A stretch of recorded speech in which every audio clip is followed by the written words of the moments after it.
인사 나누겠습니다. 하나님의 언약은 반드시 이루어집니다. 네, 한 번 더 인사할게요. 언약 붙잡는 시간 됩시다. 아멘. 우리 렘넌트 우리 꼭 안고 우리 언약 전달하는 시간 갖도록 하겠습니다. 함께 우리 선포할게요. 사랑하는 누구야? 너는 하나님의 자녀란다.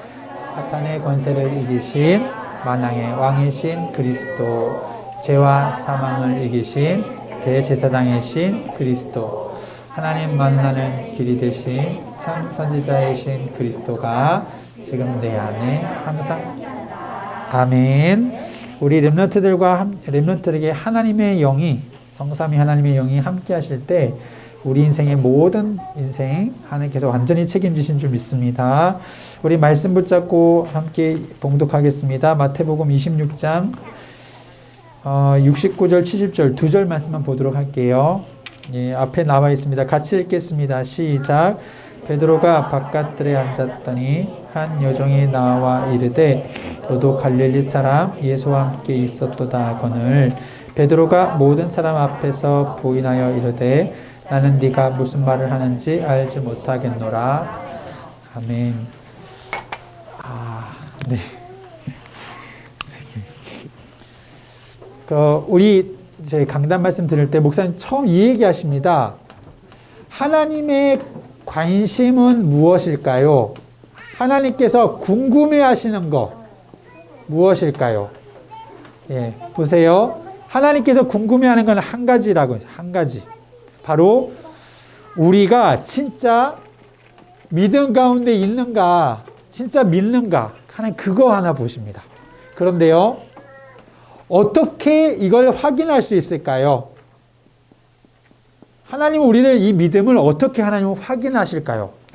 바로 우리를 위기의 순간에서 믿음을 우리가 붙잡느냐 아니면 흔들리느냐 이걸로 보십니다.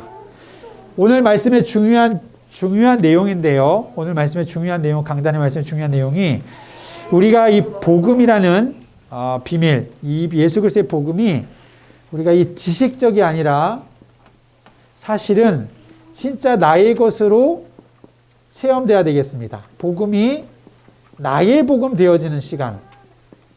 자, 오늘 말씀이 바로 이와 관련된 내용인데요. 저는 모태신앙입니다. 아마 우리 부모님들께서도 모태신앙으로 자라오신 분들도 아마 계실 겁니다. 모태신앙의 특징이 하나 있어요. 복음이 너무 익숙해요. 그래서 새롭지가 않아요. 이미 충격적이지도 않아요. 그게 이제 특징입니다. 그런데 놀라운 사실은 강단 말씀에도 이게 선포됐지만요. 신기하게도 우리 렘넌트들이 예배의 자리가 계속 여러분 행복할 때 하나님 말씀이 들려집니다.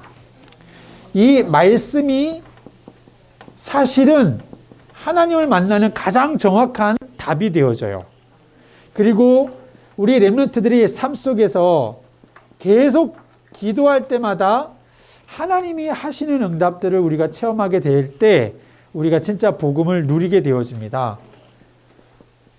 전도는 행위보다도 그냥 인생 삶입니다. 우리의 삶에서요.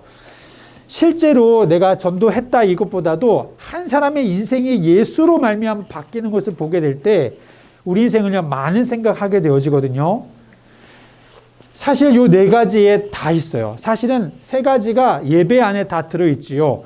예배 하나로 우리 렘넌트들도 그렇고요. 우리 부모님들도 그렇고요. 우리 인생 자체가 복음을 진짜 발견하게 되어집니다. 개인적으로 저에게도 모태신앙으로 걸어오면서요. 참 지식적이었던 것 같아요. 알긴 알겠는데 근데 제게도 흔들리는 순간들이 이렇게 오더라고요. 아니길 바라지만은 그런 순간이 오더라고요. 그때 고민 많았을 때에 확실했던 게 있었습니다. 제 인생에. 그것이 무엇이냐면 예수 그리스도께서 과연 누구신가, 어떠한 삶을 사셨는가 했을 때 예수님의 죽으심, 예수의 부활, 어느 날부턴가 제게는 이것이 익숙한 내용이 아니라 이게 진짜라고? 자유주의 신학자들이요 이거 안 믿습니다. 깜짝 놀랐습니다. 제가 너무 놀랐어요. 자유주의 신학이 교회 이름을 달고 목사라는 분들인데요, 사실 안 믿어요. 진짜 안 믿는 걸 알았어요. 나중에 알았습니다. 아, 이게 믿을 거리가 못 되는데, 믿을 수 있는 내용이 아닌데, 성경은 사실 이 얘기를 계속 강조하고 있거든요. 예수님에 대해서요. 근데 저는 이거를 나중에 진짜로 사실적으로 부딪히게 되었어요. 하나님께서 예수님은 누구신가? 아, 그가 하나님이시구나.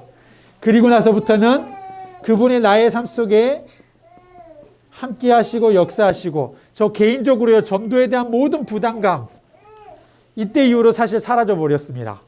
저는 모든 사람 만날 때마다 예수님은 진짜로 부활하신 메시아 그리스도, 성경에 말씀하신 그분 맞습니다. 우리가 모를 뿐이지, 우리가 오해하고 있을 뿐이지, 이게 너무나 맞습니다. 맞다면 믿어야 됩니다. 이런 일들이 마음이 많이 뜨거워지게 되었죠. 오늘 베드로에 대한 이야기를 합니다.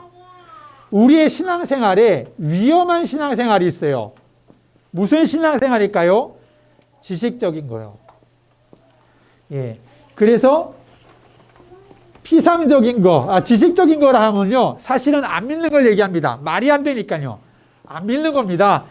자유주의 신학, 그 신학교에 많은 70% 이상의 많은 사상들이 들어갔다. 이 합리주의 신학, 성경의 기적들 다 빼고, 예수의 교훈만 가르치는 그러한 잘못된 신앙, 이제 전 세계적으로 사실 교회에 개혁이 필요하죠. 교회가 올바른 복음을 잃어버린 지가 많이 됐습니다. 중요합니다. 이러한 신앙들이 위험합니다. 결국에는 하나님의 능력 없거든요. 얼마나 피상적이냐. 복음 완전히 우회해버렸습니다. 다른 거 얘기하죠. 자꾸만 선행을 강조하고, 솔직히 얘기해서 우리가 착해서 구원받을 수 있습니까? 성경은 그 얘기를 하고 있지가 않아요. 그렇죠? 선한 것은 하나님 것 맞습니다. 하나님께서 선하시고 우리도 하나님처럼 거룩하여지는 것이 하나님의 뜻은 맞아요. 그러나 우리는 될 수가 없죠. 아무리 얘기해도 강조해도 이럴 수가 없습니다. 안 되어져요. 미치는 거죠. 나도 알겠는데, 우리가 착하게 살아야 된다는 거, 착해져야 된다는 거 알겠는데, 아무리 몸부림쳐도 이 죄악이 끊임없이 발견되고 나는 늘 넘어지고 안 된다는 것을 발견하게 되죠. 우리는 틀린 오해 잡아야 됩니다. 어떤 신앙이요? 자꾸만 관념적인 신앙, 그러니까 위기 때마다 자꾸만 흔들리는 겁니다. 실족하게 되고 흔들리게 되어지죠. 오늘 베드로가 흔들리는 순간의 말씀을 우리가 읽었어요.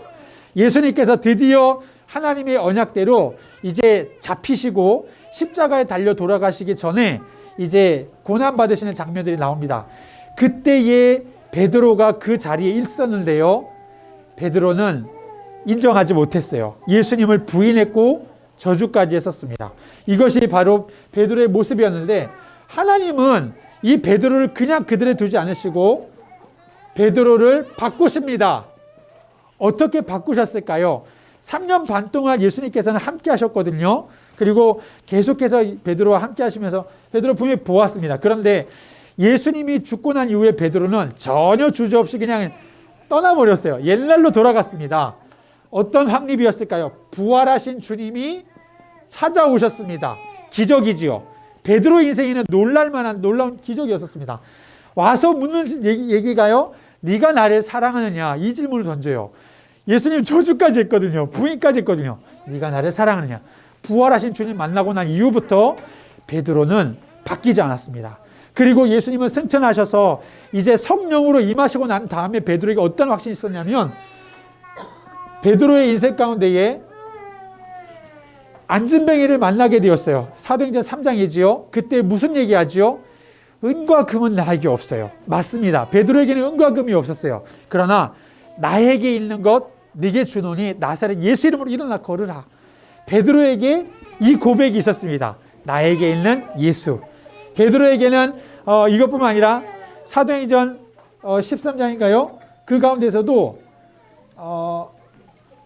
12장 가운데서도 이미 야고보 사도가 죽고, 그리고 베드로도 죽이려고 헤롯 왕이 잡았을 때에 베드로는 그 상황 속에서도 하나님께서 베드로를 인도하시고 계속해서 전도자의 길을 걷도록 복음 증거하도록 하신 그 일에 체험이 있었어요. 이제 우리의 삶 속에는 이러한 체험이 이제 필요합니다. 우리의 삶의 끝은 어떻게 될까요? 언약대로 걸어가게 되어져요. 하나님의 언약을 이루는 삶, 체험 있는 삶이요. 그래서 하나님의 큰 권능은 우리가 이 그리스도가 나의 복음 되어질 때 우리는 응답을 누리게 되어집니다. 가정에서 중요한 미션이 있습니다. 렘넌트에게도 그렇고요. 우리 부모님들에게도 그렇고요.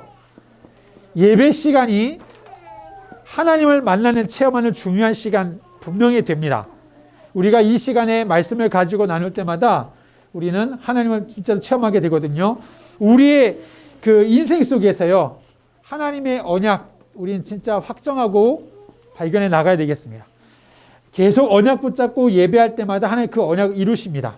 우리의 삶에 전도라는 부분, 이 삶에 대한 부분을 계속 우리가 믿음의 말로 포럼 나눌 때마다 복음은 나의 복음으로 견고해지고요. 우리가 위기의 순간에도 위기 때 우리가 기도의 삶을 통하여서 하나님께서 우리의 삶을 응답하시는 것을 우리는 체험해야 되겠습니다.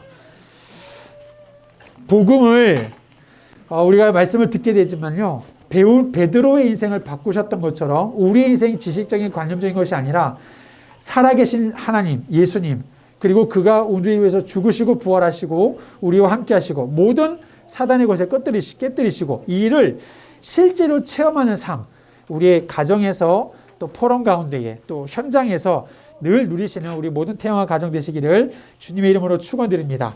기도하겠습니다. 하나님 감사합니다. 복음을 우리에게 주신 하나님, 이제 이 복음이 나의 복음으로 확립되는 은혜 가운데 걸어가기를 기도합니다. 하나님 정말로 베드로 사도를 바꾸셨던 것처럼 우리 인생 부활하신 주님, 임마누엘 하신 주님, 그래서 위기 속에서도 인도하시는 예수 그리스도를 체험하는 신앙 가지고 우리의 모든 삶 속에 하나님의 복음이 나의 복음 누려지는 귀한 시간 되게 하여 주옵소서. 예수 그리스도 이름으로 기도드립니다. 아멘.